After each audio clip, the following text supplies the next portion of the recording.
Ladies and gentlemen, welcome to the most frightening part of your month.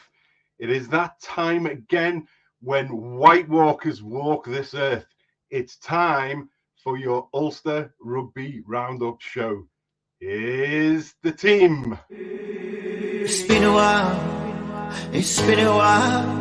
but I'm coming out of my shell. And I never thought I would fall in love with someone just like you. And nobody here now, I hear you calling out, I hear you calling out for love. And nobody here now, but I hear you calling out, I hear you calling out for love. And I hear you calling.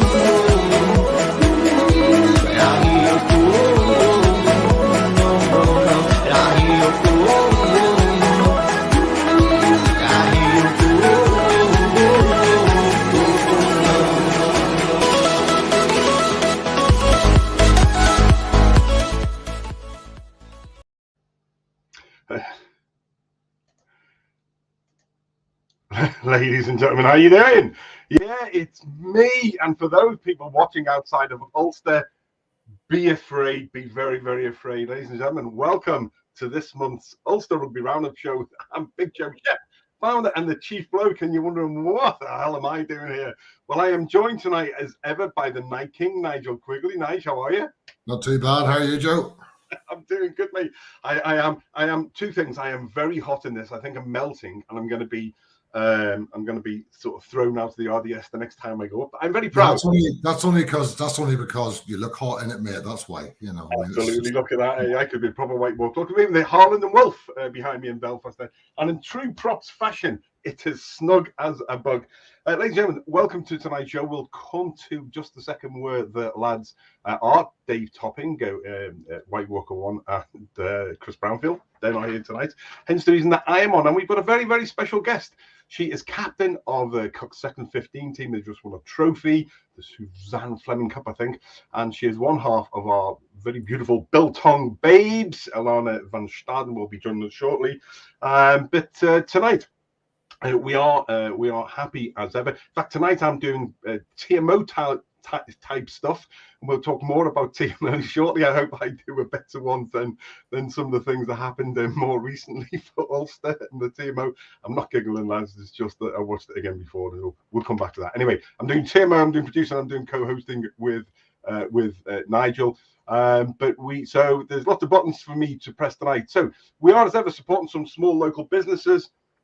Again, we've got one half of them here tonight, but Kinako Biltong, who provide multi-award-winning South African snack food that are coming up in Ulster with a stunning range of biltong druthers and more authentic flavour with an Irish twist. We're also supported by Autodoor Solutions by Mr. Nigel Quigley for all that you need for all your electronic door requirements.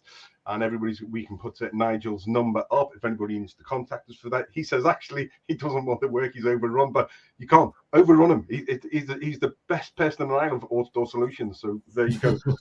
And finally, we're proud to introduce tonight a new set of people that we're supporting called Indie Food up there in Belfast, who go to indiefood.com. Absolutely. They are a deli. I'm reading this dirty thing because I'm just blown away by what I saw with them this week.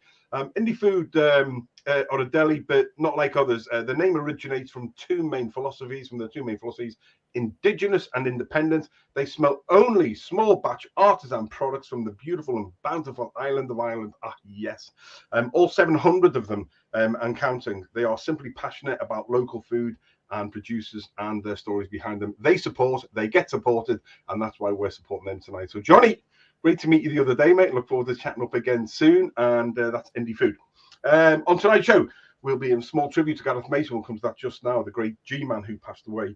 Will be Nigel and Alana will be reviewing Ulster's recent games in the URC. I could say Pro 14 then, mate. It's almost like Ravenhill and Kingspan, isn't it? In the URC for Leinster, which they won, obviously, and the Stormers, which they didn't. That TMO incident from the Stormers, oh, blimey, that's a bit of a malarkey, but we'll cover that as well. A quick chat about the Under-20s Ireland Grand Slam in the Under-26 Nations. TikTok Women's Six Nations, we lost obviously last week, but we'll get Alana's thoughts on that. The Ulster School Girls Cup. Ulster Barbarians Wheelchair. We're going to talk briefly about them. We haven't them on the show tonight, but they are coming.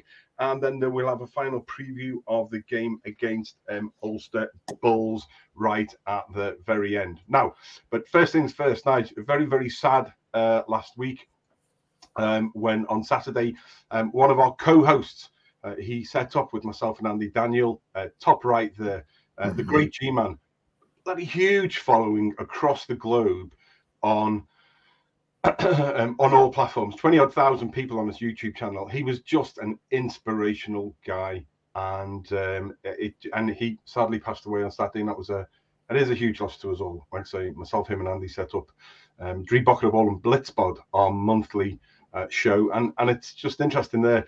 There's a 2-minute clip on our page, guys. If you've got the time, please go and look, where Gareth is talking to Rhiannon Stenenkamp, who's the president of South Africa Deaf Rugby, and Jacques Henning, bottom right there as I'm looking at, bottom left as I'm looking at it, who also sadly passed away in the last 3 months as well. And they're talking about inspiring people through rugby and things that they're doing. Unfortunately, Gareth passed away. He will leave a huge, huge legacy. There's very few people who have touched my life like he did, and it was a pleasure to know him. Tomorrow in South Africa is his memorial, and we have, like I said, we'll be putting that up live on our page, but there is the link there to go and pay your respects to G-Man. Very, very sad loss. Okay, Nigel, we've had loads of messages today when it was sort of announced that I'd sort of be jumping in on the show with you and asking where the lads are. Well, actually, most people don't realise, but the lads in the White Walkers chat and crack team, the Ulster Rugby Roundup show, Nigel, Dave Topping and Chris Brownfield, all have alternative roles in life. So, for example, and that's why it's called White Walkers, and Nigel's called the Night King, because it's all based around Game of Thrones. They do party tricks and party acts where they go into the field. Chris Brownfield is actually Bronn from Game of Thrones. That's where he's tonight. He's doing a double stunt for him. Dave Topping is out on the road. Charlie. And if you think we're joking, we're not. And of course, our own Night King himself. There's a similarity there, which is just bloody scary. And if you think that we make these things up, just look. There's the Night King transmorphing, and look at that. There's half and half as well. So that's where the lads are tonight, and that's why we're on the show. You have way too much. You have way much too much time in your hands. Awesome. Let's bring in our special guest tonight, and then I'll let the two of you get started, and I'll start doing some of the things. Please welcome. She is one half of the Kinako Biltong team, the Biltong Babes, with her wife, who is former Blue Bulls, former Ireland international, and still playing for Ulster. But this girl in her own right is absolutely brilliant. She has recently, she is this season's captain of the Cook Rugby Football Club women's side, the second 15, and they've recently won a trophy. Please welcome Alana van Staden. Alana, how are you? Not too bad, thank you very much. And yourselves? Great. Got a wee black eye. Just got over that. I think. I'm on my way out. I'm not sure whether it's the shirt I'm wearing is making me feel iffy, but yeah, I better shut up now. With people no end. We've got 18 comments. I better stick them up. So tell us very briefly about how life is with you and Ilse and young Alexander at the moment, and between your full-time roles for both of you, the Kinako Biltong, and playing rugby at the sort of elite level and sort of level 2 type of thing. How was all that? Yeah. No, things are going well. This last week's been a bit of a crazy one. It was Ilse's birthday last Friday, and she got the gift of COVID for her birthday.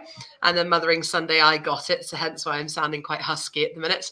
And then so it's been a week at home balancing working plus toddler plus everything else this week, which has been good crack. But yeah, it's been okay. At least I didn't test positive until after my match last weekend, so that was okay. So yeah, still got the black eye from it as well. Oh, wrong one, that one. Yeah. See that?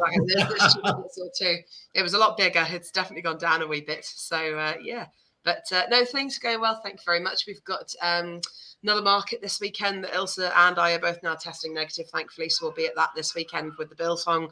I've got a match funnily against Randallstown again this weekend. We're at their home ground, and it's just the league this time. It was a bit strange. We sort of had the league, and we've still got another 2 matches as well on top of Randallstown. Why it didn't finish with the cup, I don't know. Any Ulster rugby can answer that. So yes, and but yeah, and Ilse's all finished up now. They've just got the Rosie Stewart, which is the last thing of the season, which is a very personal cup for Cook Rugby Club. So we're looking forward to that one as well. Excellent stuff. And it was the Suzanne Fleming Cup that you won. Is that like Yes. an inter cup at your level up there? So yeah, do you know what? I'm actually not. I'll be honest, Joe. They just tell me what matches to pitch up at and captain at, and that's my role. Like they tell me what time kickoff is and where it is, and I just pitch up and lead, and that's it. I'm not really entirely sure of the ins and outs of the whole structure. People keep asking me this. They're like, "What level's the second 15 at?" And I'm like, "It's not AIL 1. That's all I can tell you." So no, there's different league structures within women's rugby in Ulster. So I know that there's a qualifying league and there's a development league. Which one I'm in, I don't know. But yes, so we basically, it was all Ulster teams though that were playing for the Suzanne Fleming Cup. Yeah, Susie's actually as well an ex-Cook player as well. So she's Susie. I kind of arrived at Cook, I think a year or 2 after Susie left, although she was still involved and still is involved quite a lot in Ulster rugby and things as well. So she actually coached us 1 year at Ulster while I was there. But she's an ex-Irish captain and has played for a number of years, played women's rugby. So she's a real inspiration in Ulster. Sort of, there's not many people that don't know who Suzanne Fleming is. So it was great, and it was lovely that she was there as well to present the cup. So that was really something. And yes, we had Randallstown in the cup. We've had a mixed season against Randallstown. We played them with a friendly right at the very, very back at the start of the season, back in August. We played them. They were actually our first match, I believe, and we won. And then during the season, we played them for the first league game, and they won by a try. But it was literally a game where it was like, we scored a try, they scored a try, we scored a try, they scored a try. And as the final whistle went, we were camped on their 22. So it was tight. And then, so we obviously won this weekend, which was great.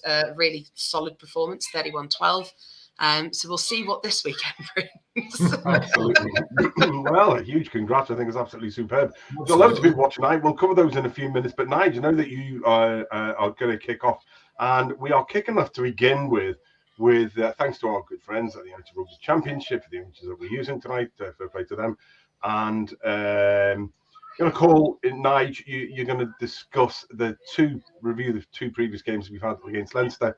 Sorry, you've had against Leinster and against the Stormers. Start me off with Leinster, mate. What was your thought? Well, firstly, I'd just like to say R.I.P. G-Man. You'll be missed, mate. Absolutely, you will be missed. Got to hear about that. Okay. So a week and a half ago, we lined out at Ravenhill, Kingspan, whatever you want to call it, against Leinster. There's not a huge amount I think we can say about this game. Ulster won it by, I don't have the scores up. I think we won it by, was it 5 points? But it reminded me very much of the away game to the Dragons. It was more dominated by the weather than the players on the pitch. Ulster actually had a very strong side out. Obviously, Leinster without their internationals. And I kind of figured Ulster are going to have a bit of a fun night. And then the weather happened. And it wasn't going to happen. However, we got a win. I thought we played well. The only highlights for me, really, it wasn't a night for flowing rugby, was it? It was a horrible night. I mean, I thought young Michael Lowry still shone a bit. He still managed to kick those heels up and make some ground, but it really was a bit of a grunt of a game. I'm sure you watched it too, Joe. Not wearing that shirt right enough. This is so fun. Joe in an Ulster shirt, love it. Alana, did you watch the game? Did you see that? I was actually at the game. I know, yeah. So Ilse and I managed to go. My dad was doing a bit of acting. He's a season ticket holder. So we took his tickets and we went and watched the game. So yeah, it was a good game. Had this mini beast. You got baby sat by Granny. That's right. And we went and saw the match. So yes. I never touched the chocolate Granny, honestly. I thought, to be honest, overall, you were good for the victory. 18-13 and 2 tries to 1, really. And I I thought the line speed, given the conditions, moving up towards that first try, was very good. I'm consistently and persistently impressed by Doak. I think he's got a couple of things to learn. He's very impetuous, but sure, that's what you want with a youngster, But he's nippy, he's there, and he's superb. I just think Michael Lowry's gone from strength to strength when he's taken the scrum hat off, and it's just, I think he was well worth the win, and it wasn't that we took a weak inside. It wasn't that Leinster had. We just outplayed. We just didn't, we weren't there in the night, and I thought it was a thoroughly good, deserved win. It was a good old-fashioned inter-pro game of rugby in crappy weather that won it. But look, fair play. Ulster are going from strength to strength. I know that we've sort of leapfrogged you again to the top, but no, it was well worth it, mate. It was well worth it. You must be pleased with that as well. And pleased with it given the conditions. But it was a wee bit. I mean, we had a very good side out, and Ulster love to play flow and quick rugby, quick line speed, get the fast guys involved. It was hard to do in that weather. Exactly the same, I think, as away to the Dragons. I mean, that was an awful night, and it was just a complete leveler. Nobody could play free flowing rugby in that game. I mean, they kicked the ball up, it went behind them, all sorts of things. It was just unbelievable. That pitch actually, the Dragons play on is bad enough at the best of times. Never mind that weather. However, we'll take the win every time, Joe. Absolutely, we'll take the win every time. So that was that, and that put us back into a good position at the top of the league. And then after the last international, which we'll discuss in a little while, we went to South Africa, and last Saturday played away to the Stormers. The game that the final score will tell you. Staring. The final score was Stormers 23, Ulster 20, but that's hardly all the story, is it?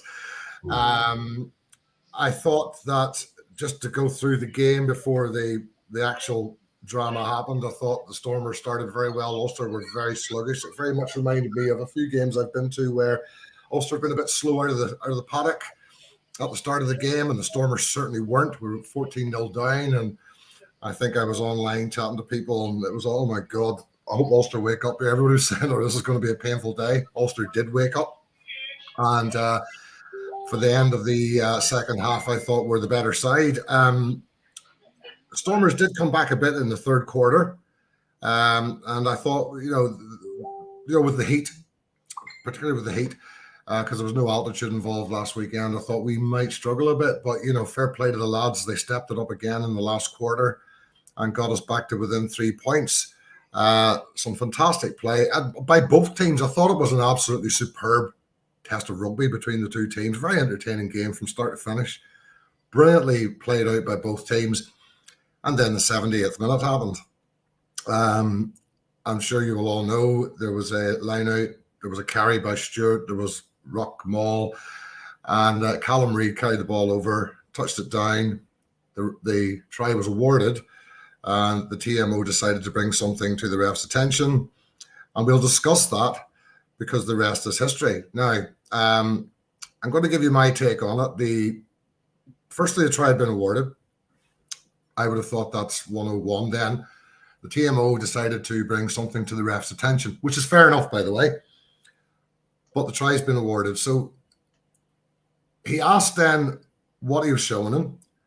He then gave a knock-on against the Stormers and a scrum 5 to blue, or to white, to Ulster. No, he didn't. He gave it to the Stormers. Alan O'Connor, who probably was quite lucky not to get a card or get a tell off because he was very, very vocal, very angry, and understandably kept on the referee's ear.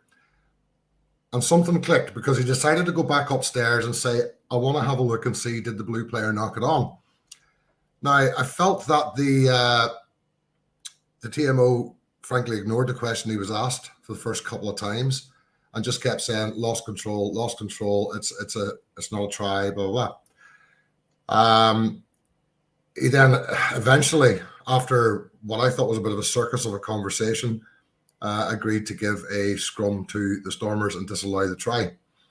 I was online on Facebook at the time, and there wasn't just Ulster fans were fuming about it; they were giving out about it. A lot of fans were.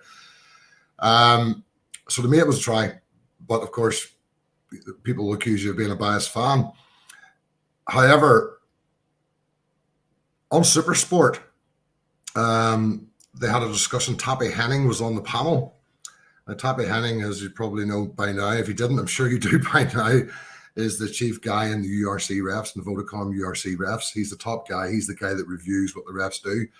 And I was very, very surprised at his reaction in the studio.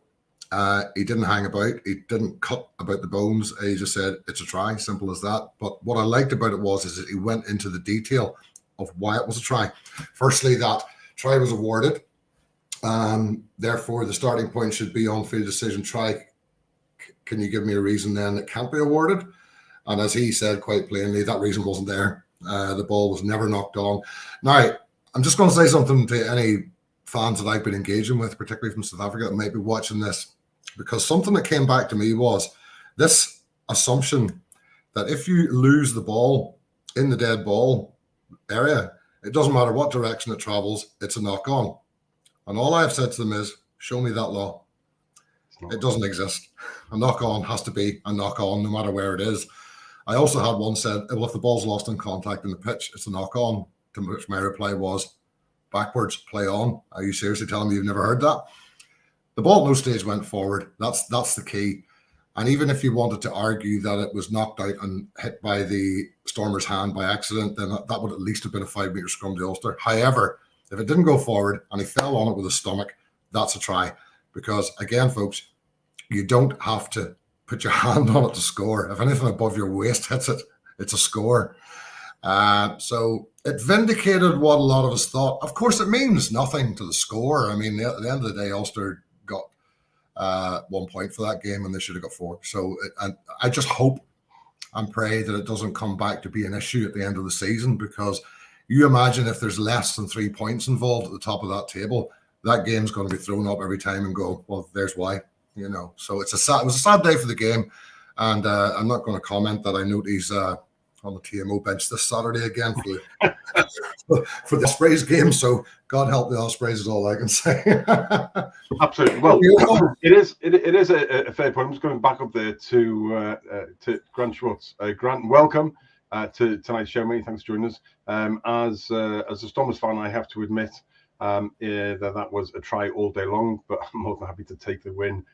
Grant, I will just let me say, Grant, I will say though, it ruined, it just muddied for me what actually was a fantastic game of rugby. It was a fantastic game to watch by both teams, and had the Stormers won, had it been a knock on, whatever, yeah, no problem.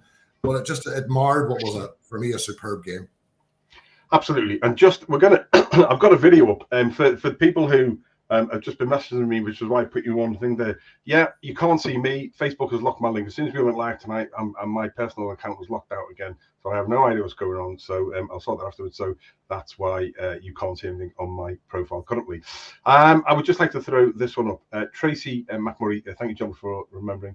Tracy is the lovely sister of Gareth, and you're welcome. And welcome to our family. And you'll always be part of our family now, Tracy. Good luck tomorrow. Okay, what we're going to do is we're going to watch the knock on, courtesy of our friends at SuperSport. Let's see if we can get this in place and play it through and see what happens.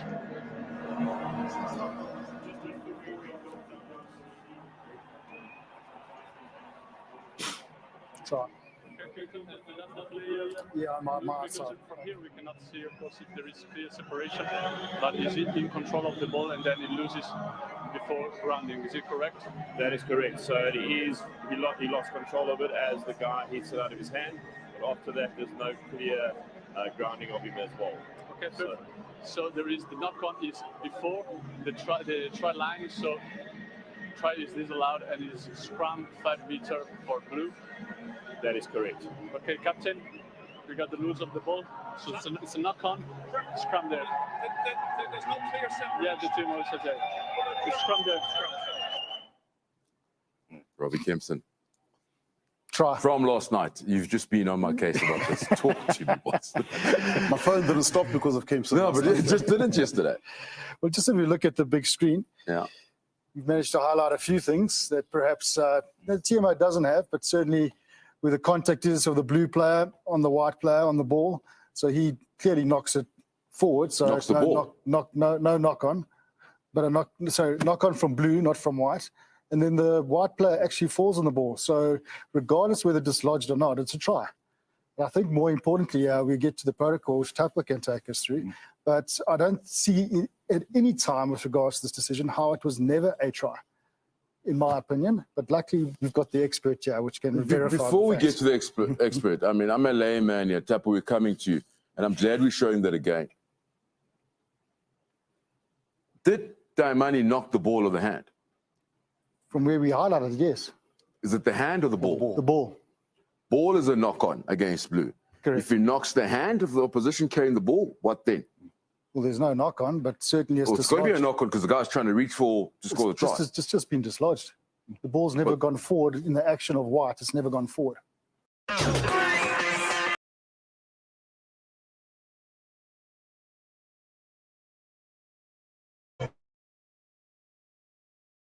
Unmute. I mean, what more can you say about that? You need to unmute yourself, Joe. And Alana. Joe's muted everybody. I have to because I was getting messages saying that we're getting loads of echo coming through. Sorry. Yeah, but there we go. And just before we sort of do that, Mersey says it doesn't matter. Yes, the common score will show Storm as beat Ulster finished. It's not that simple as that, really, is it? That's a very South African response. That's exactly what Yeah. it kind of says. And if Doesn't you're matter. watching, Next you week, should say that because their we'll wife's play South it again. African. So Well, the thing is, it doesn't do Ulster any good at all because it was the wrong decision. It was made on the night. The result stands. It's not the way you want to lose a game. You'll take that win, fair enough. That's okay. I don't blame any Stormers fans for that. But what we want to make sure is that these decisions these things don't happen again. Because that was a bit of a joke, that one, I have to say. And I actually backed the TMO whenever a lot of Ulster fans were calling for a card against the Michael Lowry tackle. And when I looked at it, I thought, no, Mike has dipped really low into that ball. The South African defenders come in, and frankly, in my opinion, he's tried to dislodge the ball. He's put the hand in to get the ball. Mike's so low that he clips him on the side of the head. Mike didn't complain. I don't think it was a card. It was a rugby collision. That's it, the end of. And I backed him, and the TMO looked at that, and he was right. And actually, he didn't really make any real controversial decisions until the 78th minute, and then boy, did he. So, it's disappointing. Now, like I said, he's on the bench again this week. He's on the TMO seat today, this week again, with the Ospreys going there. It'll be very interesting to see if he gets involved. Leinster have to go there in 3 weeks, I think, 3.5 weeks. And I would say there's a very good chance he'll be the TMO on the bench that day too. So, we don't want contentious decisions made, close games decided that way. I would rather that had never happened, and Stormers had won by 3. Do you understand me?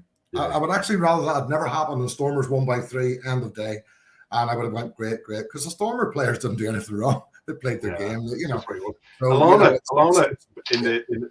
brought up a great point in the chat. Is it deliberate knockdown by the opposition? I think that's what they were sort of saying in the chat there as well. Yeah. I think that as well is the fact that actually your man's gone and knocked it. It is in the dead ball area, but he's knocked it forward. But if he's knocked it forward and the Ulster player has fallen on it, he's still grounded it. Because he never went forward. And I not an advantage try. But it did raise a question on the wider Facebook groups about the role. And I was chatting with somebody today on this. I was asking me my views on it. There's too much interference by some TMOs, in my opinion, and I think that's what's spoiling the game. I want to see open flowing rugby. I'm sick and tired. There's a former tired problem. I'm sick and tired of the game being stop-start all the time, mostly stop. And the TMOs getting involved. In my opinion, TMO is there to advise the ref if the ref can't see it. And this whole thing is, well, the ref can't see the screen properly.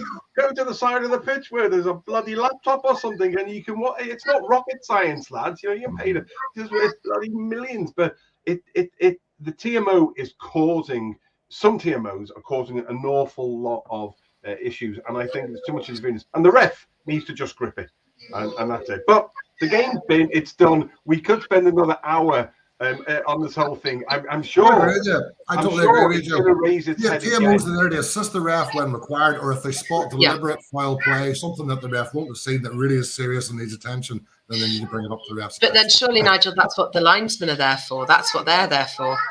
Well, isn't it funny that, well, the linesmen are fairly involved, I think, in most games, and, you know, because you do see a lot of calls made from the side, but I suppose... Yeah, but that's with what I the- mean. Again, like you're saying about the TMO should surely only be getting involved if they're called on. And I personally don't see, when you've got 3 sets of eyes on the pitch, how would the TMO spot something that the linesman wouldn't see? Well, you're probably right. I mean, but you do get the very odd occasion where there's been maybe a bit of foul play off the ball or a tackle. Yeah. That's maybe where they've got a function. But they're too involved in the nuts and bolts of the game. I agree They are, with you. they are, but it's easy when things are slowed down. It looks totally different than in real time. What we would class as a rugby incident, and we are causing paralysis by analysis in the like game. that. You know, paralysis. You can use that one nice. Paralysis by analysis. And here's from Grant. We're going to Grant. You're famous time, mate. You've had two pop up. As a Stormers fan, said the TMO is part of the Storm squad. Anyway. Yeah, absolutely. So anyway, it's done and dusted. But this is how the Stormers fans left. You know, happier than a seagull with a stolen chip. There we go. And moving on quickly to very, very quickly, Nige. Great news for the Irish under-20s team. That resounding success this year. Grand Slam champions. Jesus, have we got some boys coming through the ranks now? Pleased, both of you? Absolutely wonderful. Sorry, I'm going to let Alana start off because Joe talks a lot, so do I. We're going to let you in here, Alana. No, you're fine. I've actually got a bit of a vested interest in the under-20s at the minute because young Adam McNamee is the son of a previous employer of mine. So I used to teach at Lagan College. And Amanda McNamee, the principal, it's her son. So I have a bit of a vested interest. So I was absolutely delighted to see the Irish under-20s performing so well. Yeah. And it's funny, it's something that watching this happening in the men's rugby, it makes me think, why do we not have this in the women's setup? You know, we've got quite a lot of women as well on the Irish international squad at the minute who, fair play to them, should completely be there. But your likes of, people like Bevan Parsons, absolutely amazing player, Catherine Dane. But how much better, how much more experience would they have had we had an under-20 setup? And I don't understand why we don't have an under-20 setup for the Irish women. I just think it puts us massively behind other countries that do have those setups. And at the minute, then the only caps that people can get are really, Ilse, for example, she only has so many caps because she happened to play in a Six Nations and World Cup year. Unless there's autumn internationals, girls are getting a maximum 5 games a year. Then that's not enough experience to stay in your top form. But sorry, they're taken away from the men here. No, absolutely phenomenal that the Irish under-20s are doing that, and it'd be really exciting to see some of those players coming through into the senior squad in years to come, because that is generally the pattern that sort of follows, as you do see those lads going from the under-20s on up into the senior team and putting their hand up for selection. So it'd be great to see in the coming years how those young men translate into the senior squad. There are some really good ones there, and especially we have a good Ulster representation in the squad this year. Obviously, the skipper Ruben Crothers, I think, has done himself absolutely no harm at all for senior contracts going forward. I can't name them all, but we had 6 or 7 in the squad, and young. What's his name? Jude Postlethwaite, who I thought really has come on, another great centre. A big shout out to a fella called Gary Taggart I used to work with, who's a very proud uncle of Jude's. I was always talking about him. My nephew has an Ulster contract, Yes, he does, mate, and he deserves it as well. He really is coming on nicely as a player. Actually, great to see Ben Carson back playing as well, because, his career was nearly over. He had a very bad injury, and he's only a young fella. And he got a try in the last game. That game against France was a key one, wasn't it? That score at the end where they beat the French. I think after that they were unbeatable, frankly. Absolutely superb. So well done to the lads. And all the prop, Leinster obviously again would probably be the core of the squad. So they've got obviously a lot of young looking players that are going to figure, but we've got a really good core of Ulster lads in there that I think most of them can push through. Certainly 4 or 5 of them could probably push through into the senior squad in the coming years. So somebody mentioned Joe McCormick there. And we need those guys coming through because I think, it's good to see young Stewart back in the senior team, Rob Stewart. He had a very bad setup with injuries, but I remember him 2 years ago in the under-20s. He was a bowling ball when we won was it 3 years ago? We won the Grand Slam the last time. I mean, that lad came on, he just knocked people over for fun. He was like a 10-pin bowling ball. Brilliant. So it's great to see him now carrying that into the senior side.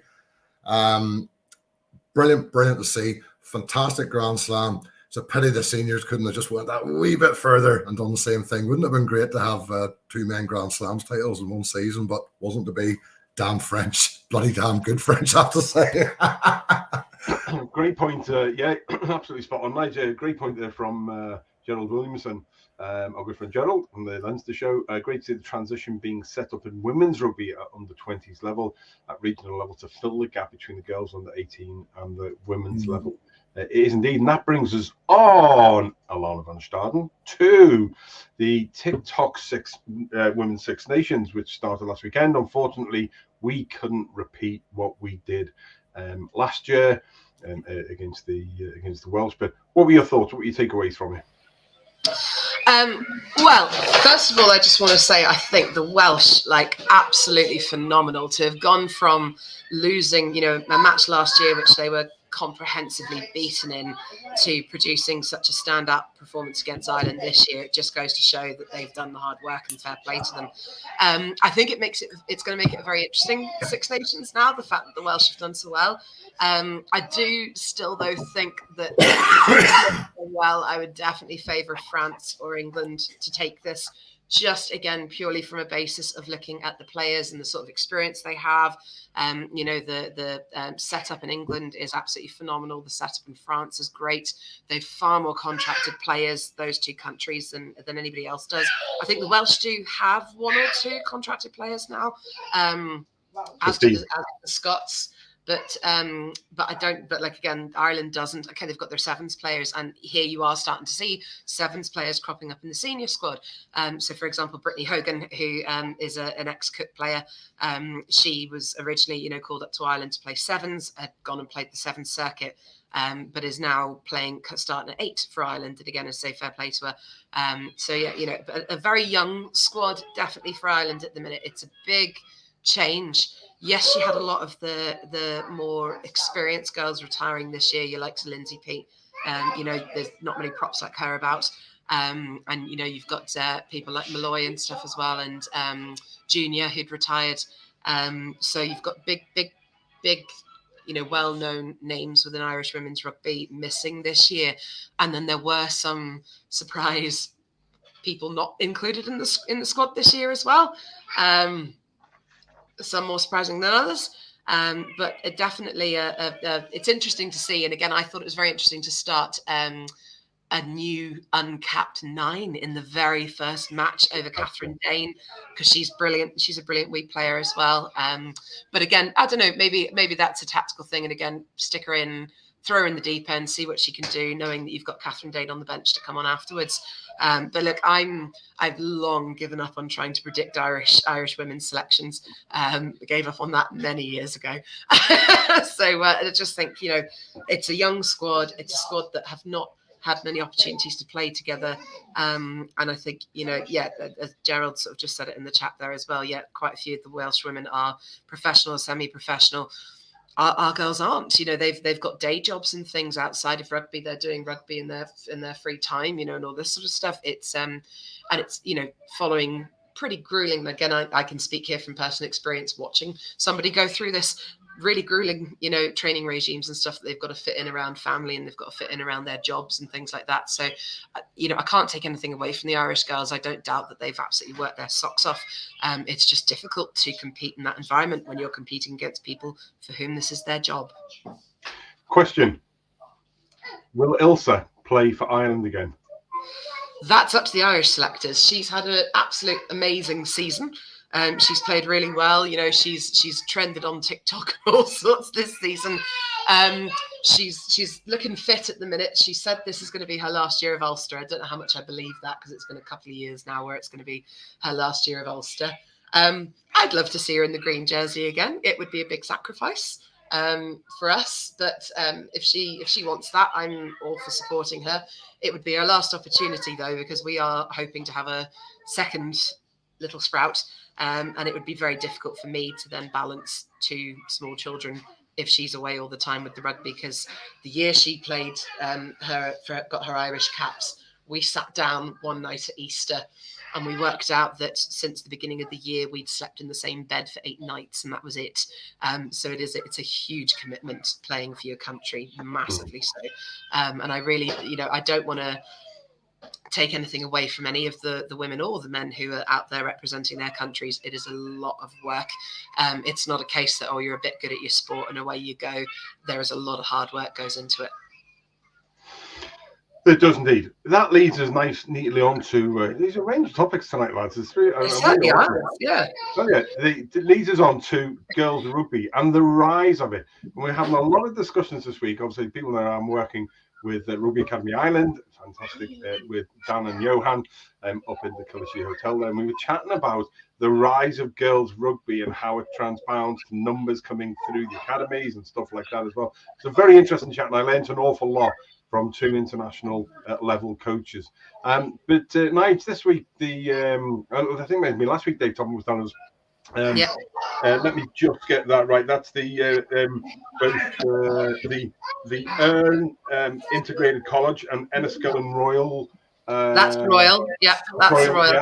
Yeah, and that was Erne as well. The winning the junior and senior. Junior and senior respectively.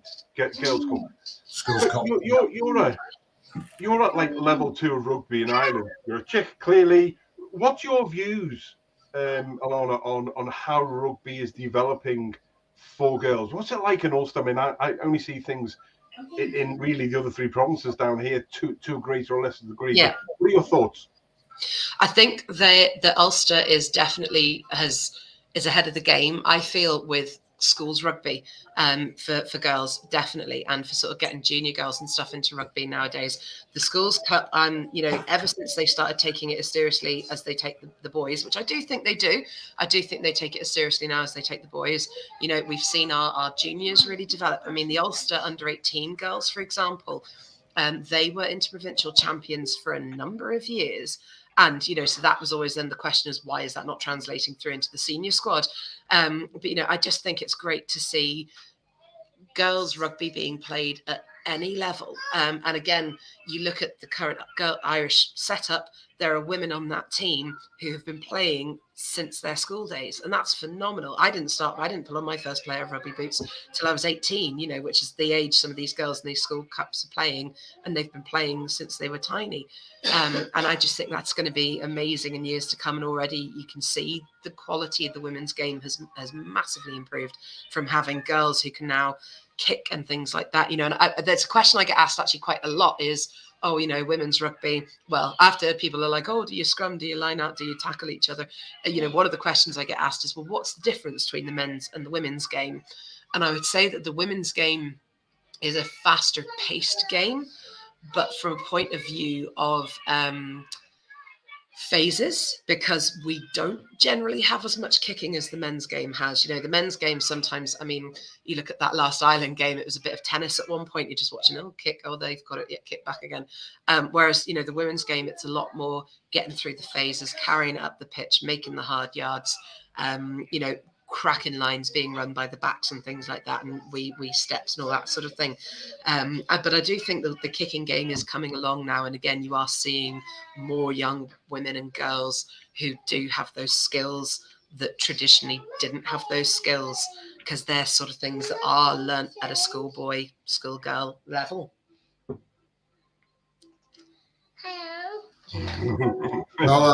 On the kick tennis, though, Alana, particularly in the man's game, that's the downside and the scourge of the 50-22 for me, because they just go for it, and it's like ping pong, ping pong, ping pong, until eventually they go, this isn't happening, I'm just going to put it out and try and get us to the halfway line. It's just, please stop it. Yeah. Stop it. Having said that, the game against. We've Device. I think young Alexander there has just pulled the plug out. I think Alexander has hit a button there, hasn't he? Yeah, we'll get it back on. But listen, a great point there by Gerald Williamson, Nige. Just on should the women's AIL be increased to 12 teams? Well, yeah, we've got to promote the game. Keep them away from the buttons. We've got to promote the game, and the only way to promote the game is expand it. And you hear by talking to Alana, and we've spoke to Ilse before, and we spoke to the other girls on the show. The passion for rugby is there in the girls' sport. It needs the investment, the time, the training, and we need to be working towards a bigger league and at least a semi-professional standard at the top end of the game. We have to get there, otherwise there's no point. It's like Alana said, these girls all have jobs, and the training and level of commitment required to compete at those levels is well, Alana just explained it. It's phenomenal, and that's hard to do if you're amateur. It's just, the other really big thing is, and again, I know it's something that we talk about a lot, rugby is a sport for all. I was not a sporty girl at school. I hated sport when I was at school because it was hockey or it was netball. And, the only people who were good at those sports were the skinny girls as far as I was concerned. And I was not one of them. Whereas, I walked onto a rugby pitch and, here you go, prop. Awesome. And I've always stayed, doesn't matter what weight I've been, I've always been at a prop. I've loved it. And we're starting to see that now, not only in terms of the two sexes, but actually in other forms of rugby as well, because we've got the wheelchair rugby, for example, that's going on as well. And we've got the all ability teams and stuff now that are happening. And this is it. That is the whole point of rugby, is that it's for everybody. Yeah, it is absolutely. And I'm just looking at Nigel. I'm just conscious of the time there. And just did you not catch my tedious link there, Joe? No. No, it was absolutely superb. I tell you what, I'm going to send you my notes. I'm going to send you our notes more often. Actually, I mean, you're one of the few people who actually reads the stuff that we even normally when I'm just producing, I'm in the TMO truck. The three hosts of the normal host. They don't bother reading anything out there anyway. Gregor Galway says absolutely 100%. He totally agrees with you. Who else have we got on tonight? Louis Nell. Louis from South Africa. Only just discovered your show. Massive honour to have Ulster here for a couple of weeks. May the best teams win on Saturday. Louis, you're more than welcome to the show, buddy. And Nigel. Quick shout out. We're going to be doing a piece soon on the Ulster Barbarians wheelchair rugby. And I hope at some stage we'll get one of them on the show as well. Our friend David Topping, who's a bit of a sick note tonight because he has work or something like that, is on the ball and plans to visit them soon. And he's going to find out all about them for us. And hopefully get a short video and a couple of interviews. And we'll be able to tell you a lot more about this team, possibly even on the next show. We hope to have it for the next show. And we're going to be doing pieces like this. Try and get out and meet people in clubs and talk to them in all, as Alana says, all the inclusive scope of rugby, girls, boys, mixed abilities, all that type of stuff. That is our plan. So hopefully we'll see that come through a bit more. So hopefully we'll have that for the next show, Joe. Very possibly. David, no pressure. Get on it, mate. Absolutely. I think, and it was a great segue in there. And you're coming back on again. See that Ilse girl? She just wants to talk about rugby. You're great. It's the same when we do the Bills on Braves. So you just plan. Well, like that. But seriously, Nige, you're absolutely right. One of the things we pride ourselves on all our shows is that we cover everything. So Ulster length, that any of the shows that we're doing, we look at everything from grassroots to international level and above, and include mixed ability, inclusive, tag, because there are sort of fundamental differences. Visually impaired, we've been doing great. Ian McKinley and Alex Basson, we've done work with in the past. Back on again.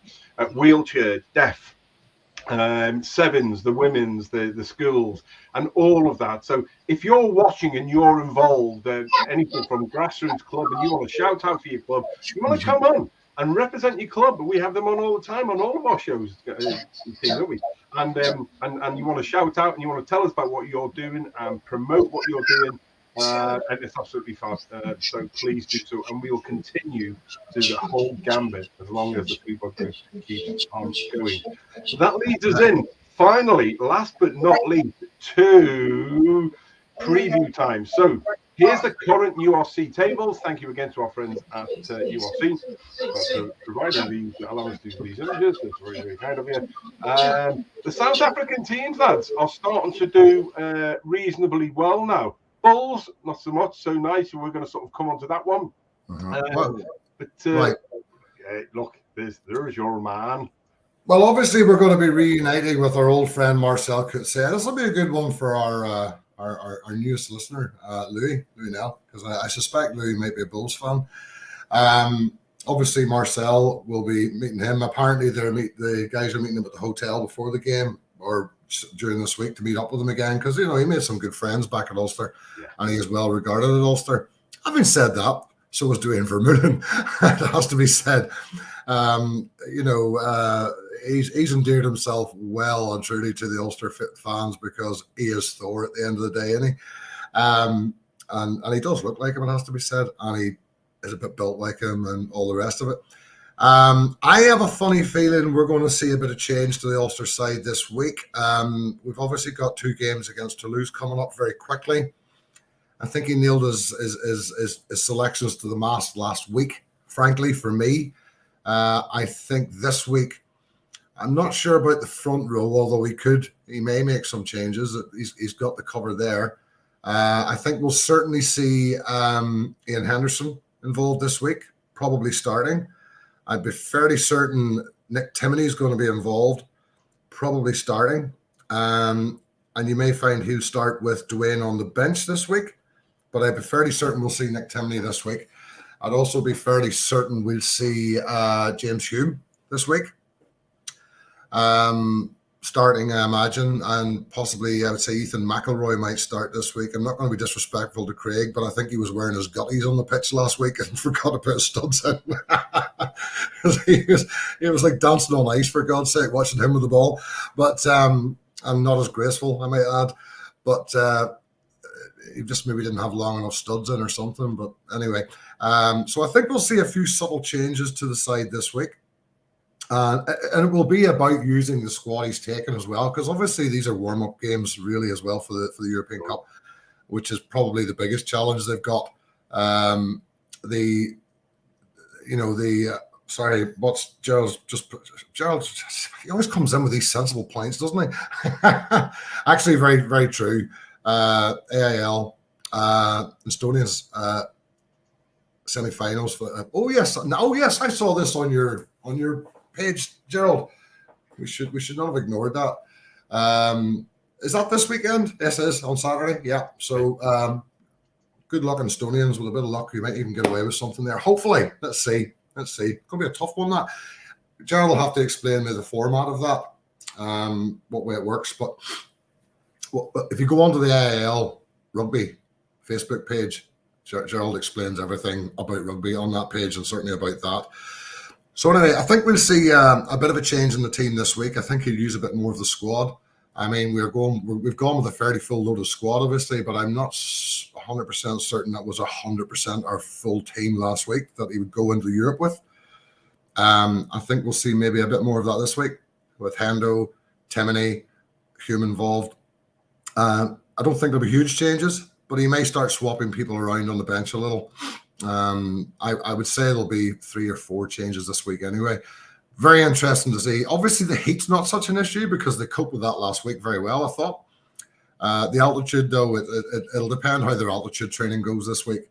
They've got a week to get it. I don't know enough about altitude training. Alana, maybe you could tell us. I don't know. I don't know enough about that to say what do you need to do to get yourself up to speed in it. So if it needs 2 weeks and they've got 1 week, they might struggle a bit with the altitude towards the end of the game. But we'll see, because as I say, the heat didn't seem to affect them too badly last week. Absolutely. In fact, quite two interesting. I'm just going to give it a quick mention to this guy, because I'm going to come back to something that links the Bulls, links Alana, links us. Anybody will come away from the show tonight thinking that we actually script this and it actually types through. But I'll come back to the Bulls, might and Barnes to Alana and Nils van Staden in a minute. my good friend John Dennison, who founded the World Rugby Memorial in France, go to World Rugby Memorial online and read the story about this. And they're actually looking at, we're putting some posts up over the next couple of days. We're really behind on the Three Birds group at the moment on a number of things. It's just where it is. We've got some COVID going on in our house here and a whole pile of other things like other people have. But go to World Rugby Memorial and have a look at what the great John Dennison and the team are doing.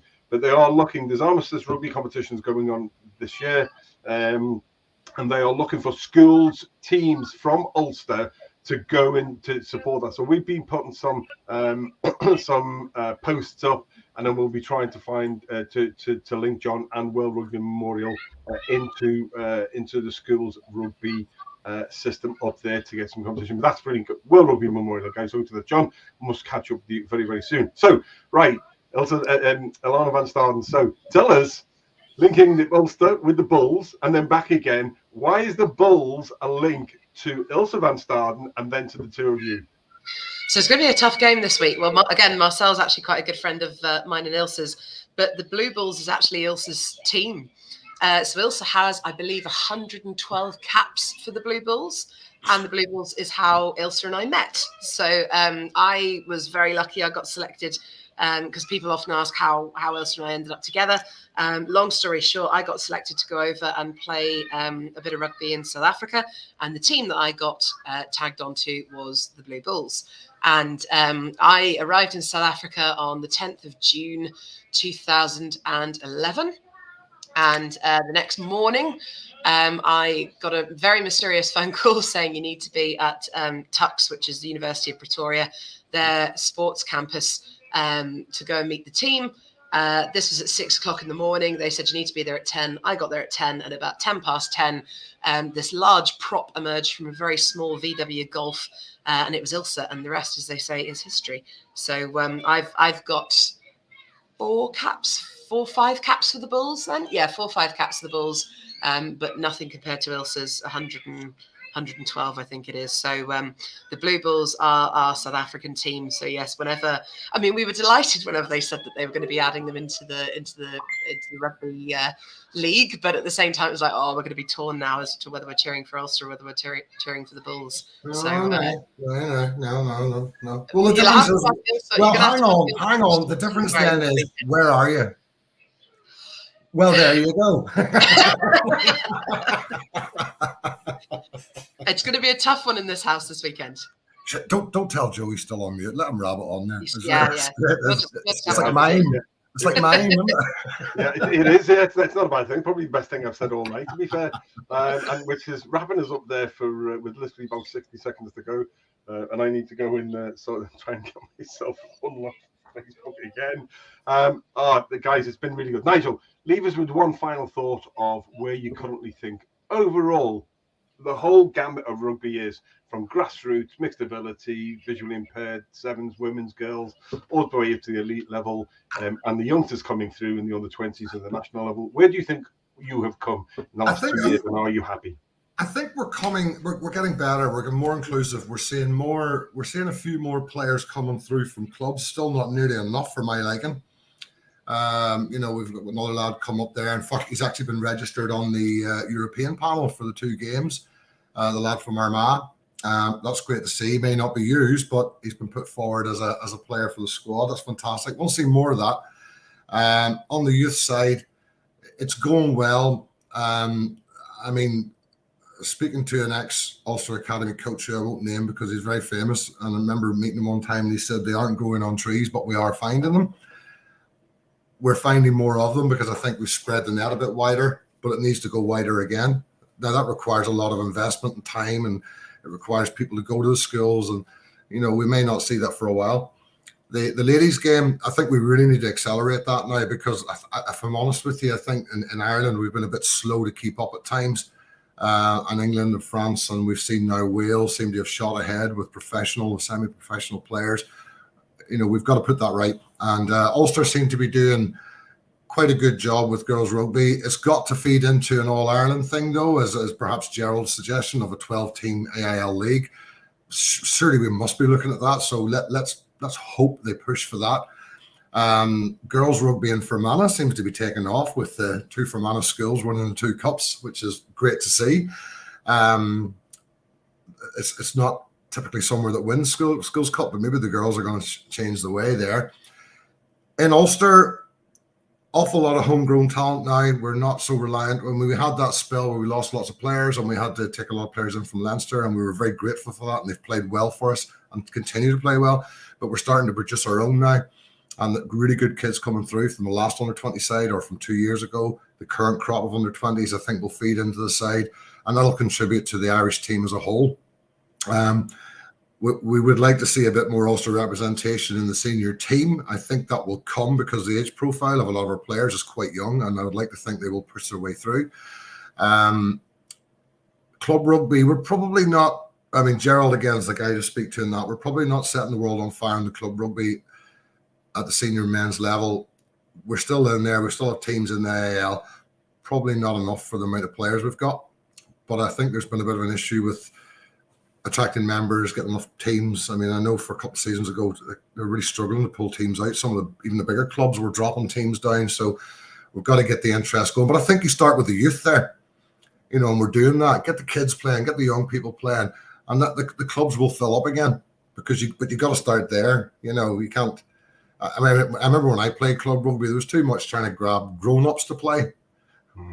And, if they're not playing rugby by that stage, they're not that interested and they're not that good. Whereas I see a lot more in developing youth, and that will feed into the club system, which will feed into the league system. It's grassroots and kids. We always talk about that, Joe. That's where it starts. That's where it starts. And as I say, club players coming through into the Ulster Academy, coming through into the Ulster setup, we're seeing a bit more of it. I hope we see a lot more of it going forward, because I can't imagine the skill is not out there. No, I know. And I think it's a really good roundup of where you actually are. And I appreciate that, mate. Ladies and gents, this has been your monthly episode of the Ulster Rugby Roundup Show with the team lead, the Night King, Nigel Quigley, with our very own one half of the Biltong Babes, Alana van Staden, who in her own right is captain of Cook Seconds. Just won a trophy, Alana. I love what you and Ilse are doing. And tonight we have been supporting local businesses, Kinacko Biltong. And if you haven't seen last month's show that we did with them, that's great. And there'll be another one coming out next month as well. We're also thankful to Nigel, who in his own right supports what we're doing. I'm very grateful to him, and to Indie Food as well, who are our new people tonight that we're giving a shout out to. So check out Indie Food on that. Every type of cheese you can buy, and they do really, really nice sausage rolls. And if you want a recommendation, apparently Sam Carter goes there for his sausage rolls at lunchtime. There we go. We'll be getting. Hopefully, we get Johnny McDowell on soon. I know that we're going to be getting spoken to today, Alana. Getting him to come on. He'd probably tell me to come out and fix his door, Joe. Everything is linked in. Everything is linked in. The Biltong Babes, the Kinacko Biltong provides stuff through to Johnny McDowell at Indie Food. Nigel fixed his door. Sam Carter from Rugby. It's all linked in, lads. You can't get away from it. It's all linked in. Bloody Bermuda Triangle, isn't it? Isn't it just, I'm just going back to a point that just leads me into a point that with my good friend, I haven't seen you for ages, Keith. How you doing, Keith Willison? Who says great job, Joe, the way he needs to get. Not at all. I love my connections, and most people don't realise that my connections actually go back to 1987. The first time I was up in Ulster. That's the year I was born, Joe, just to frighten you. I just would you catch yourself off. Thanks, Alana. Just at the end of it, don't mind. I was nearly 1988, just at the end of it, mind. Absolutely. Oh, and next better now, don't I?